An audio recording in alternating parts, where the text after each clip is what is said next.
این سنت رسول الله صلی الله علیه و سلم است، سنت خلفای راشدین است که همیشه اونا در بین مردم خود بودن. د ستانکزي صبر تمام شو. وای هغه رهبر چې د خلکو منځ کې نه وي منځوي دی او پایښت نه لري. دا چې خلکو څه غبرګونونه ښودلي نو جزئیات هم دلته وګورئ او چینل هم سبسکرایب کړئ.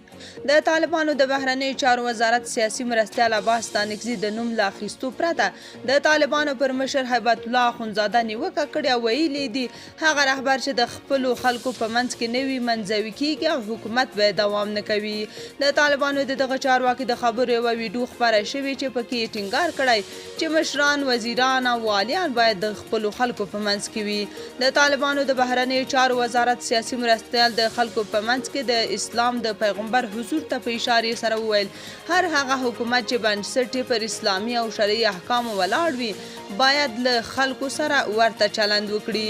هغه ټینګار وکړ چې مشران او قومندانان باید د خلکو په منځ کې د هغوی ستونزې هوارې کړي.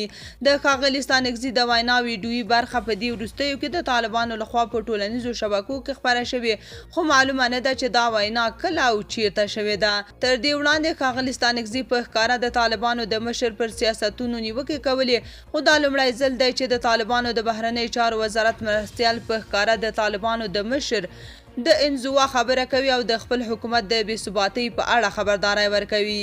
حلیم فدایي لیکلي زموږ دیني موقف 3 کاله وروسته ستانکزي هم ومنلو.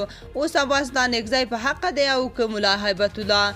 که څه هم عام افغانانو د ستانکزي د دري ستاینه کړې خو یو شمېر طالب فعالانو بیا وایي اوسنۍ امنیتي ستونزې دا نه ایجابوي چې ملا هیبت الله دې د خلکو منځ کې راڅرګند شي.